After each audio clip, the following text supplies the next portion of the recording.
어제 장중, 네, 원달러 환율 1,150원 넘어섰습니다. 뭐 며칠 만에 100원 올랐다 이래가지고 지금 아주 온갖 지면에 신문사들에서 그 도배를 하고 있죠. 이 환율 급등, 뭐 우리 경제에 큰 적신호가 켜졌다. 수출 중소기업들 지금 난리다. 다들 이렇게 신문에 지금 도배가 되고 있는데, 자, 우리 경제에 어떤 영향을 미칠지 한번 좀 짚어보도록 하겠습니다. 먼저 그 류현정 시티은행 외환파생운용부장 전화 연결해서 이 급락하는 배경 어떻게 좀 보고 있는지 좀 들어보도록 하겠습니다. 네, 부장님 안녕하십니까? 예, 안녕하세요. 바쁘신 와중에 저희 기구만장 기자실 찾아주셔서 너무너무 고맙습니다. 자, 지금 뭐 원화값이 급락을 하고 있다. 그래서 여기저기서 상당히 좀 우려를 많이 하고 있는데요. 이렇게 글로벌 통화 대비 원화값이 유독 이렇게 급락을 하는 배경 어떻게 좀 볼 수 있습니까? 좀 간략히 정리해 주시죠. 예, 먼저 뭐 다 아시다시피 최근에 그 그리스 디폴트 우려가 고조되고 있고, 네. 그리고 그 여파가 프랑스 은행들, 그리고 이탈리아 신용 등급의 강등으로 이어지는 등 유럽의 재정 위기가 악화되는 모습을 보이고 있습니다.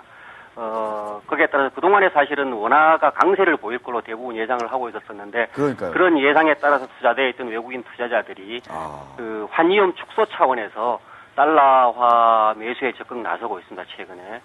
거기에 따라서 상대적으로 이제 그 대외 환경 변화에 민감한 우리 금융시장이, 특히 외환시장에서 달러화 환율이 급격하게 변동되고 있습니다. 사실 그 외국인 투자자의 입장에서 보면은, 네. 우리나라의 주식이나 채권 또는 부동산 등의 자산을 상당 부분 가지고 있습니다.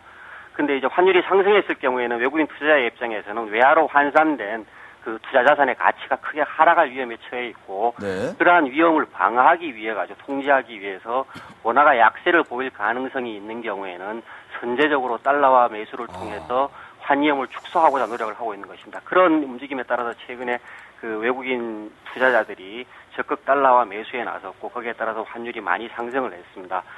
사실은 최근의 환율 상승 우리나라만의 문제는 아니고요.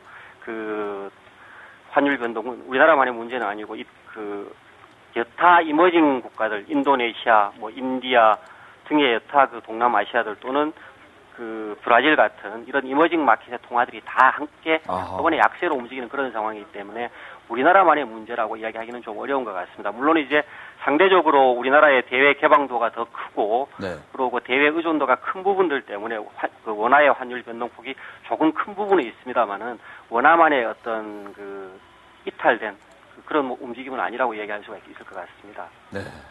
우리 김정환 기자도 궁금한 게 많을 것 같습니다. 예, 외국계 자금 이탈에 대한 우려가 좀 많이 나오고 있거든요. 그래서 외국계 자금 경색 우려가 있는데, 그럼 2008년 금융위기 때랑 비교를 했을 때는 현재 한국 외화 유동성에 대해서 어떻게 생각하시는지가 좀 궁금합니다.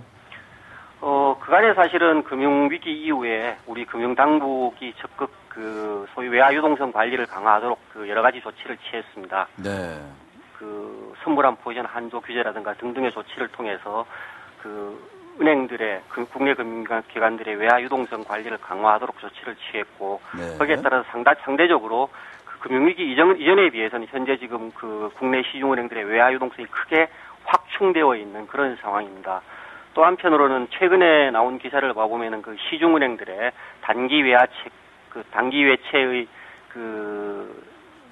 만기 연장 비율이 실제로 만기가 도래하는 것보다 훨씬 더 많은 금액으로 만기 연장을 하고 있는 걸로 이야기를 하고 있습니다. 또한 우리나라 외환 보유고 규모를 봤을 때는 금융위기 이전에 우리나라 외환 보유고가 약 한 2,500억 불에서 2,600억 불 정도 수준이었는데, 지금 최근에 8월 말 기준으로 발표된 것을 보면 3,120억 불 정도 수준입니다. 네. 그때 금융위기 이전에 비해서는 현재 지금 외화 유동성 이 굉장히 크게 확충되어 있다라고 얘기할 수가 있는 것 같습니다. 다른 한편으로는 실제로 지금 최근에 외국인 투자 자금이 한국에서 크게 이탈을 했느냐라는 문제인데, 금년도에 외국인 투자 자금의 유출입 상황을 봐보면은 주식 시장에서 약 한 7조 정도 외국인이 네. 순매도로 보였습니다. 반면에 채권 시장에서는 9조 이상의 순매수를 보였거든요. 그런 쪽에서는 전반적으로 자금이 많이 이탈하고 있다라고 이야기할 수는 없는 것 같고요. 네. 특히 이제 환율이 최근에 급등세를 보였던 지난 한 일주일간의 외국인 투자 자금의 유출입 동향을 봐보면은 주식 시장은 큰 변동이 채권 시장은 큰 변동이 없었는 것 같고요. 주식시장에서는 약 한 1조 정도 순매도가 있었습니다.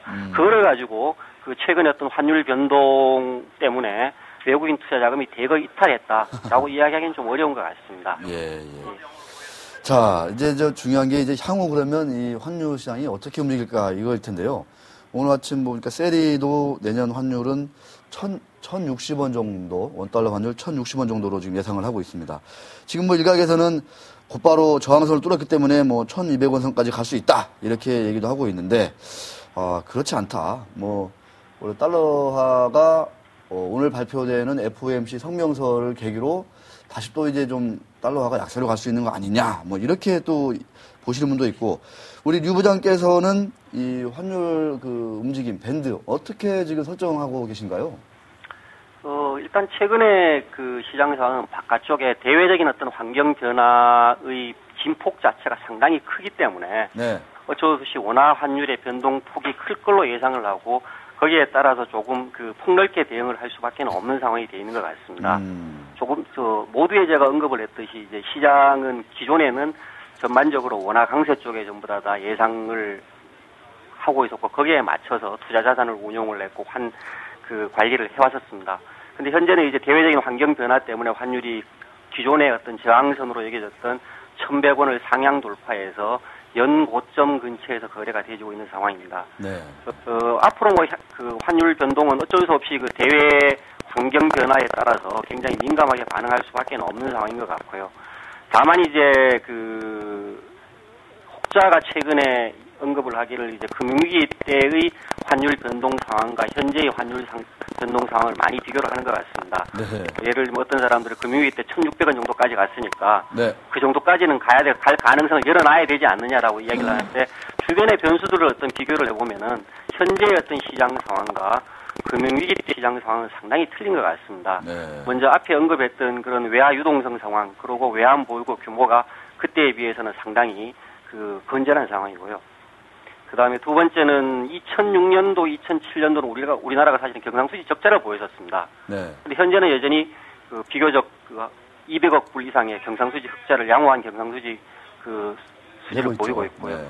그리고 투자 자금의 유출입 부분인데 2006년도, 7년도 상황을 보면은 그 당시에 이제 그 해외 주식 투자 열풍에 따라 가지고 뭐 2007년도 같은 경우는 약 한 500억 불 정도 그 외국인 국내 시장에서 외국 해외 주식 순투자를 했었습니다. 그만큼 투자 자금이 유출이 된 거죠. 네네. 거기에 더해서 외국인들이 국내 주식 시장에서 순매도를 보였었고 그런 등등의 어떤 상당하게 순유출이 있었었는데 뭐 금년 들어서 좀 전에 말씀드렸듯이 외국인 투자 자금의 유출입 규모는 굉장히 미미한 편입니다. 그렇죠. 그 다음에 또 다른 한편으로는 기업들의 어떤 선물한 거래 방향인데 2004년도부터 2007년까지 환율이 가파르게 하락을 하면서 즉 원화가 절상하면서 거기에 대응을 해서 국내 수출 기업들이 환리스크 해지를 위해서 적극적으로 선물한 매도에 나섰었습니다. 네. 그러면서 일정 부분은 그 오버헤지 이야기까지 나왔었거든요. 근데 최근에는 기업들이 환율에 대해서 굉장히 방어적인 태도를 취하고 있습니다. 즉 선물한 매도 규모가 굉장히 미미한 편입니다. 아하. 그런 쪽에서는 환율이 올라갔을 때 기업들이 그 당시와는 다르게 상당 부분 대부분의 기업들이 그 이익을 볼 수 있는 그런 구조로 되어 있는 상황입니다. 네. 그래서 좀 환율 시장 밴드는 좀 위아래로 어느 정도 좀 보십니까? 뭐 그런 쪽에서 봤을 때는 그 당시와는 상황은 크게 틀리고 그렇게 많이 올라갈 가능성이 없다라고 보고 일단은 전 고점인 뭐 시장에서 보고 있는 타겟은 전 고점인 1,175 내지 80선 정도를 네. 일단 타겟으로 보고 있고 뭐 특별한 사정이 없으면은 네. 예를 들면 이탈리아나 스페인이 그 소위 디폴트에 빠지는 디폴트 위험에 직면하는 그런 상황이 없다라고 한다 그러면은 1,200원 정도 수준은 고점으로 잘 그 저항이 되지 않을까라고 생각이 되어집니다. 다만 아래쪽으로는 앞에와 같이 이제 적극적으로 원화 강세를 기대하기는 당분간은 좀 어려울 것 같고요. 그런 상황에서는 당분간 시장은 뭐 전반적으로 제가 예상하는 시장은 1,100에서 한 1,170, 80선 정도의 범위를 보이지 않을까라고 예상을 하고 있습니다. 네.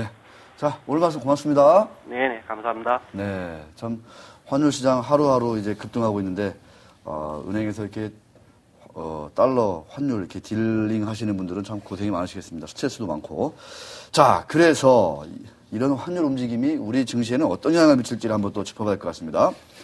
자, 솔로몬 투자증권의 임노중 팀장님 전화 연결되어 있습니다. 네, 안녕하십니까? 네, 안녕하십니까? 네.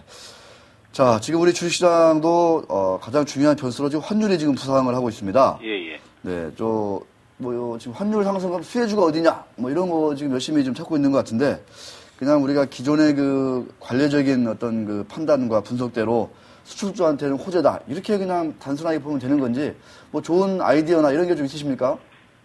일단 환율 상승은 뭐 이야기하셨다시피 수출주에는 호재로 작용을 하고 있고요. 반면에 이제 수입주에는 악재로 작용을 하는 상황입니다. 그래서 최근에 우리 수출이 아직까지는 대외 쪽의 불안감에 의해서 크게 악영향을 받고 있지는 않습니다.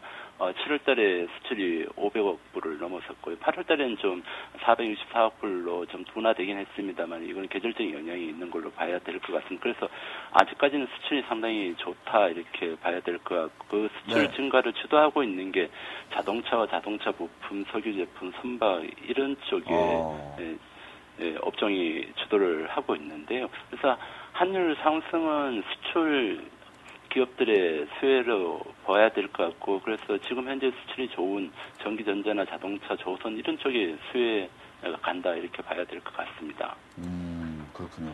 요새 선박 수출도 계속 좋은가요? 예, 그렇습니다. 자, 우리 김정환 기자도 궁금한 게 있을 것 같습니다. 예, 뭐 자동차나 이런 부분은 뭐 수출이 강세니까 뭐 좋아졌다고 치더라도 예. 항공, 해운, 뭐 철강 쪽은 좀 상당히 좀 그 환율까지 오름세를 보이면 수익성이 상당히 문제를 보일 것 같거든요. 네. 원자재 값도 상당히 오르고 있고 그래서 그쪽 전망은 어떻게 보시는지 좀 궁금한데요. 그쪽은 지금 이중고죠. 원자재 가격이 오르고 있고 그다음에 그러니까요. 환율까지 올라갔고 이중고에 시달리고 있는 거는 맞는 것 같고요. 우리나라 수입 쪽에서 보면은 석유나 곡물 쪽의 수입 비중이 상당히 큽니다. 특히 뭐 석유 같은 경우는 전적으로 수입에 의존하고 있기 때문에 원자재 쪽의 수입 의존도가 크다고 봐야 될 것 같고 환율 상승은 이 원자재 가격이 올라간 뿐만 아니라 또 비용을 증가시키는 요인이기 때문에 수입을 하고 있는 업체들은 더더욱 어려워질 수밖에 없다고 보여집니다. 그래서 철강이나 정유 쪽에는 분명히 환율 상승이 악재로 작용하고 있고요. 그다음에 항공 같은 경우도 연료비 증가하고 그다음에 원달러 환율이 상승을 하면은 또 해외 영향이 감소를 합니다. 그래서 달러 부채도 많잖아요, 이런 일은 또. 맞습니다. 네. 그 항공 쪽에는 악재로 작용할 것 같고 해운 쪽에도 마찬가지는 그 연료비가 올라가기 때문에 이쪽은 원달러 환율 상승에 따른 어떤 악재 요인이다 이렇게 봐야 될 것 같습니다. 부장님. 예. 지금 이렇게 상당히 좀 뭐 대외 변수도 약간 좀 정말 뭐 하루하루 정말 일희일비하는 상황인데 환율도 상당히 무섭게 지금 움직이고 있고요. 예. 이런 때는 좀 어떤 투자 전략, 어떤 좀 뭐 포트폴리오 전략 이런 것들을 좀 이렇게 지금 제시하고 계신가요? 지금 현재 우리가 환율이 올라가면서 무조건 환율 수혜주 이렇게 네. 이야기를 하고 있는데요. 실제는 그 환율이 왜 이렇게 올라가는지를 따져봐야 될 것 같거든요. 환율이 올라가는 부분은 대외 쪽의 악재가 크게 지금 문제가 되고 있다는 거예요. 특히 그리스 문제 쪽에 불거지면서 이게 환율 상승의 요인인데 지금 현재는 이 시장에서는 환율 상승에 따른 수혜보다는 그 이면에 있는 불안감이 훨씬 더 시장을 크게 악재로 작용을 하고 있다는 거죠. 그래서 전체적인 시장 방향은 환율을 쪽에 자원하는 게 아니고 글로벌 쪽의 불안 요인에 의해서 좌우된다고 봐야 될 것 같고요. 그게 안정이 안 된다고 보면은 여전히 시장은 계속 불안하고 환율도 불안하게 움직일 수밖에 없다고 보여지거든요. 그런데 그리스 문제 같은 경우는 단기에 안정되기는 어렵습니다. 아마 9월 말에 지금 당장 그리스의 문제는 80억 유로의 6차 부분이 지급이 돼야 되는데 그거는 지급이 될 겁니다. 되는데 문제는 3개월 뒤에 또 이런 문제가 또 불거질 수 있다는 거죠. 또한 지금 스페인이나 이탈리아 쪽으로까지 전파 가능성까지 있는 상황이고 그래서 그리스 문제라든가 대외 악재 쪽을 좀 주시하면서 지금 현재는 좀 보수적으로 시장 접근하는 게 맞지 않나 이렇게 보여집니다. 네. 자, 오늘 말씀 고맙습니다. 예, 감사합니다. 네, 여전히 좀 신중한 접근이 필요하다. 솔로몬 투자증권의 임노중 투자전략팀장, 부장이셨습니다. 자, 기자들 따로 넘어갑니다.